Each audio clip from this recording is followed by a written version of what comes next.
Okay, I'm going to answer the question for you of how to make lasagna with fresh pasta. And we're going to make a lasagna bolognese style with a ragu bolognese meat sauce in it. And then we're going to make one with quattro formaggio, if you will, with 4 cheeses in it. But first, we're going to roll out the pasta dough. And of course, this is the same dough that we're using that's in the class that we have a lesson for that you go to. So make the pasta dough, and then we're going to roll it out. And I have the roller, of course, on the highest possible, widest setting. Okay. Let's roll our pasta through it. Now I cover this whole process of making the dough and rolling it. We're using this small machine in the How to Make Fresh Pasta class, lesson, excuse me. All right. Let's roll it through that same one again. And let's fold this up so we get a neater, cleaner, rolled piece of pasta, because we're going to cut small sheets out of this for the lasagna and blanch them. And we are going to blanch them in hot water, and we're going to change the setting here real quick so it's a little bit smaller. And then we're going to put the blanched pasta in cold water, and then we're going to assemble individual portions of lasagna rather than a large one, okay? A little bit of flour here. Let's run this through again.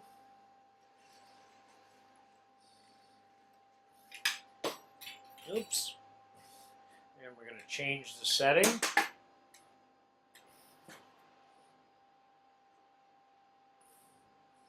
My hands are covered with the flour, and there we go.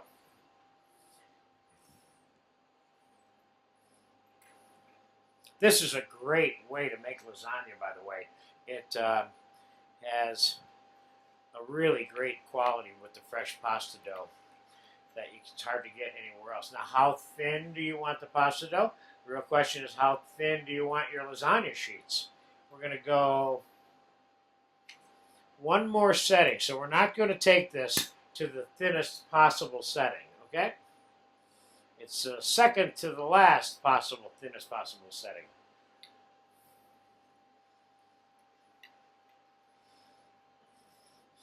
Okay, we're going to lay that out. Let's get a little flour on there. We don't want this sticking to the table on us.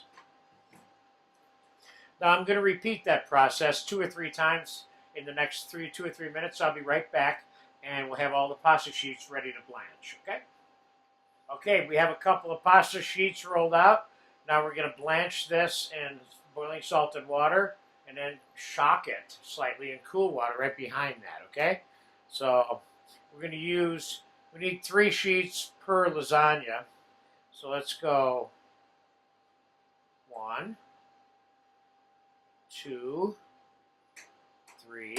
Let's cook these 4 pieces here first. I have boiling salted water here. Boom.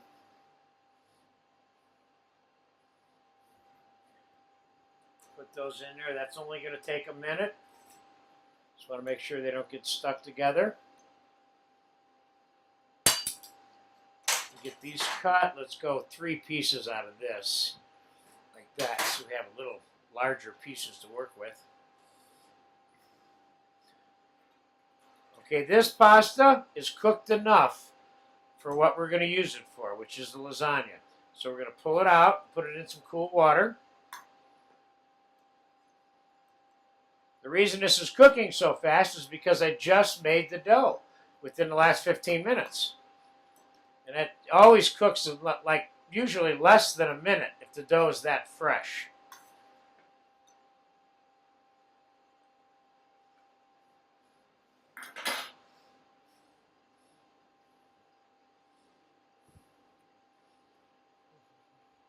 You want to open it up to make sure that it doesn't get stuck together or gets cold in a position other than flat that you don't want, okay? Now let's drop these 3 in.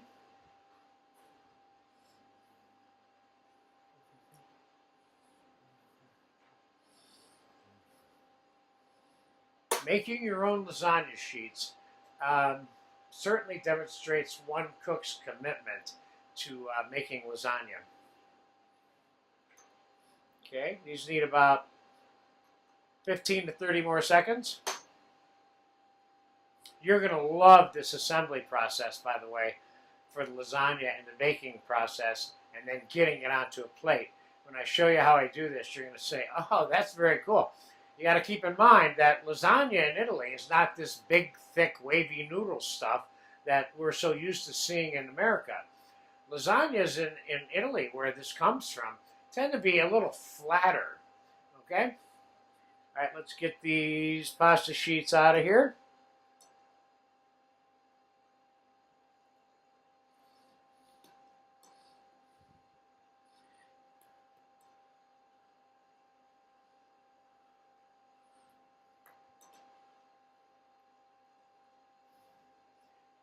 And let's move this over here so we can all see what we're doing.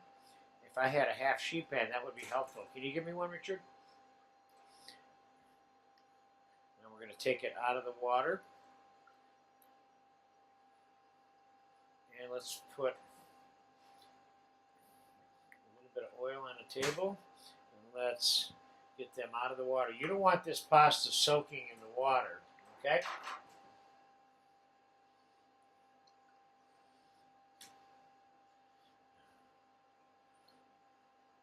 Because all it's going to do is get bigger and fatter and absorb all of the water. Oh, this looks really good. I must tell you that I have not eaten one of these lasagnas for about 3 months made with the fresh pasta, so I am certainly ready for this.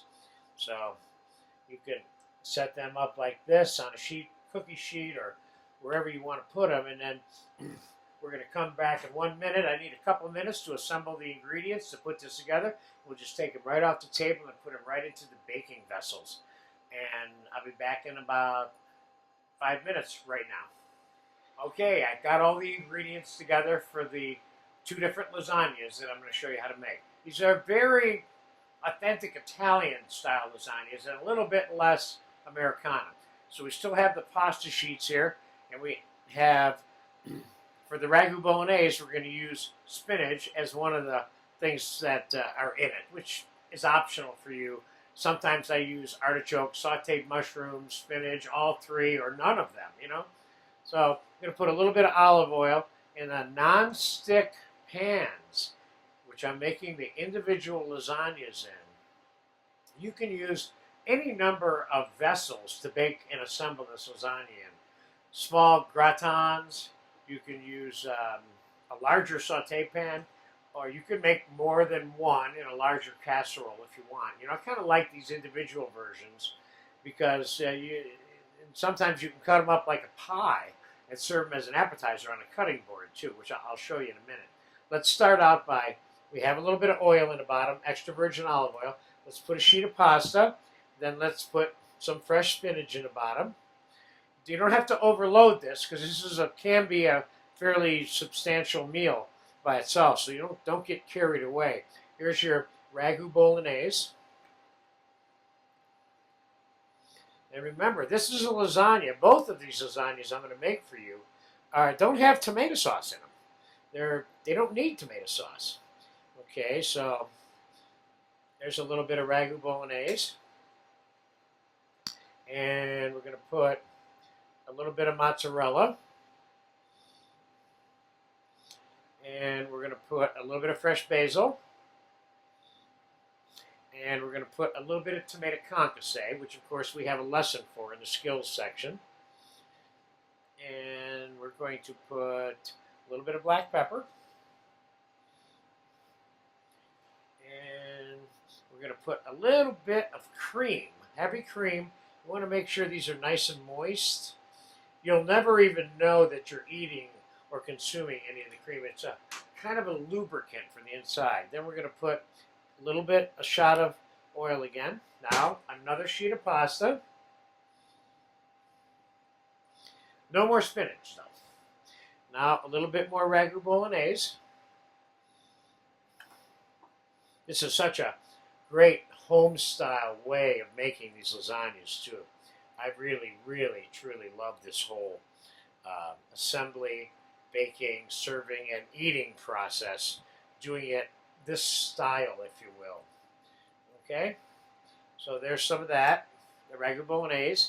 Now, more mozzarella. I'm not overloading this with mozzarella. You can if you have an inclination to do so. I'm repeating the whole process again now. Basil, fresh ground black pepper, a little bit of tomato concasse, a little bit of heavy cream. Don't put too much cream on it. You don't want it super wet. A little bit of olive oil. And now the final sheet of pasta that goes on top only is covered with the mozzarella cheese,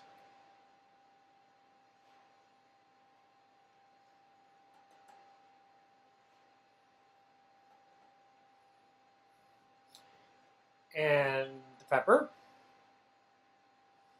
And what I do now is I put a little bit of the concasse, not much, but a little bit of fresh diced tomato also.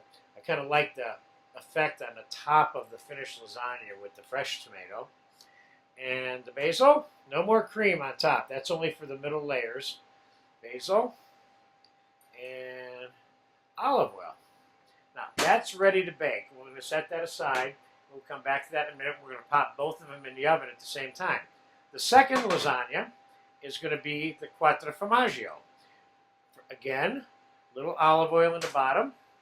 And you put your nice big sheet on the bottom. This one goes directly to the cheeses. Mozz. Don't overload it with cheese now, okay? A little bit of gorgonzola. A little bit of Parmesan. And a few little spots of goat cheese.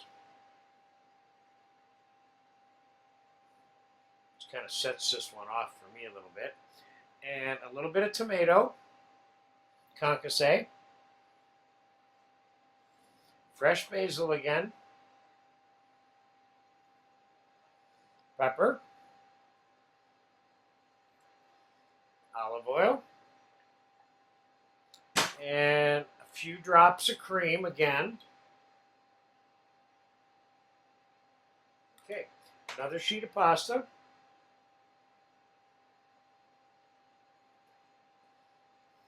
Mozzarella again.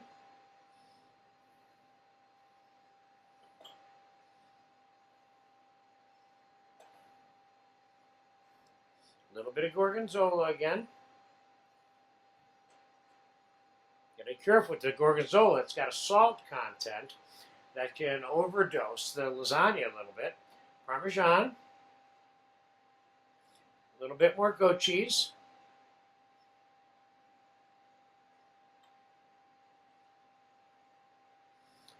And a little bit more tomato concasse.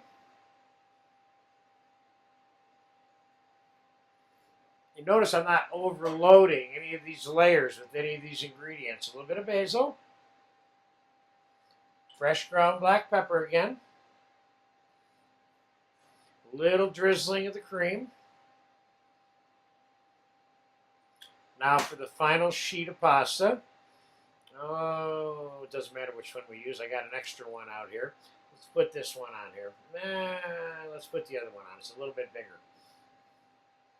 There you go. Now, same drill again on the top. Slightly different finishing on the top. Mozzarella.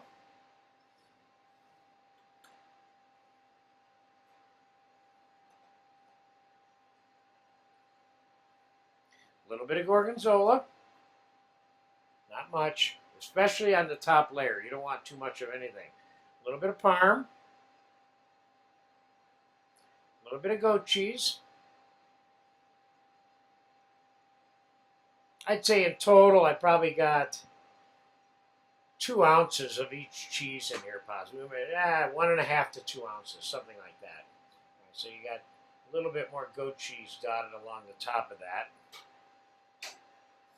And we're going to do a little bit of fresh tomato again on the top of this one, just like the ragu bolognese version. And a little tiny bit of concasse too. Concasse's got that white wine, olive oil, garlic flavor to it. Now you're probably saying, why is he not putting garlic in it? You don't really need to put garlic. You can put some garlic in here if you want. You can spread some roasted garlic puree on one of these sheets if you want. I mean, this is a good formula that tastes good like it is, and you can add more if you want, of whatever your particular interest might be in terms of the flavor. Basil, little tiny bit of cream up here,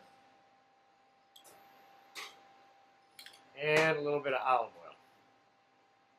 All right, I'm going to pop these in the oven. Now, let's talk about the whole baking process of these lasagnas, or any lasagna that's made like this, regardless of what the components are that you decide you want to put in there.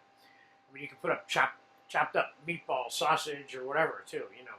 So, there's a couple of ways to think about this. If you blast these with heat, you're going to get a little bit of crispiness on the perimeter edge of the pastas, which is nice. If you cook it at a slower temperature in the beginning, let all the products melt and get hot. Remember, we're not really cooking anything because everything in here is cooked or ready to eat. We're making it hot. At the very end, I would crank the oven up to crisp up the top and a little bit of the pasta edges around the side. But in the beginning, I'd put it in at about 325 and let it slowly melt and get soft.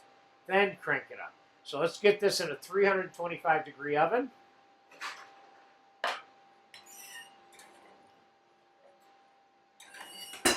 And I'll be back probably to show you the stage before I turn it up, unless it browns a little bit in the process. Either way, I'll be back and we're going to look at it and get it on a plate, put it on a cutting board, cut them up a little bit and play with it so you can see some of the ways in which you can have fun eating this lasagna. All right, so I'll be back in probably 20 minutes to 30 minutes. Okay, the lasagna been in the oven, 35 minutes, maybe even 40. About 75% of the way through the baking process, I turned the oven up and it was getting a little bit crispy around the edges, and I put covers on both of the pans. And we're going to bring them out now and see what we got here.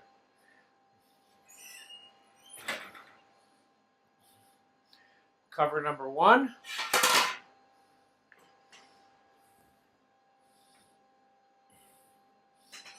And cover number 2.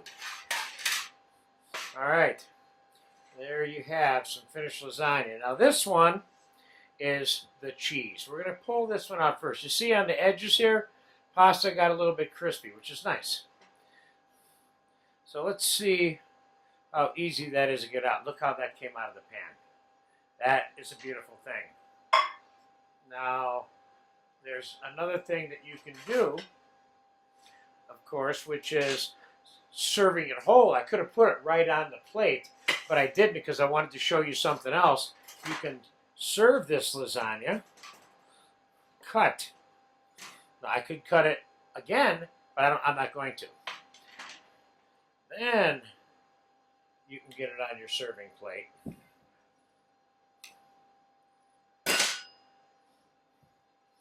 Then you can put a little bit more basil on it if you want, and a little bit of olive oil, and you're good to go. This does not need a tomato sauce with it. There have been times where I have drizzled a little butter sauce or melted butter around the edge, but you really don't need to. When you eat one of these, you'll see what I mean. And the ragu bolognese one, I say we put it right on the plate. It's a little bit heavier, but you see how that nonstick pan worked? It just slid right out. And you don't forget, you can always cut it on the plate. This one I'm not real keen on transferring after I cut it. That's why I'm cutting it on the plate. Makes it kind of easier to eat. but not that much easier. You don't have to cut it at all. If you put this in front of me, all you need to do is give me a knife and a fork, and I'm all set. So, a little more olive oil there. This one's got a little bit of oil from the ragu bolognese there. You might want to dab that up before you serve it. Not necessary, though. A little bit of basil. And, of course, if you want, just always sprinkle a little more Parmesan on them. And there is my method and technique for making homemade pasta lasagna. And there's a couple of versions there. These are both really, really good. So if you get a chance to make one of these, go for it. I guarantee whoever you give it to will love you.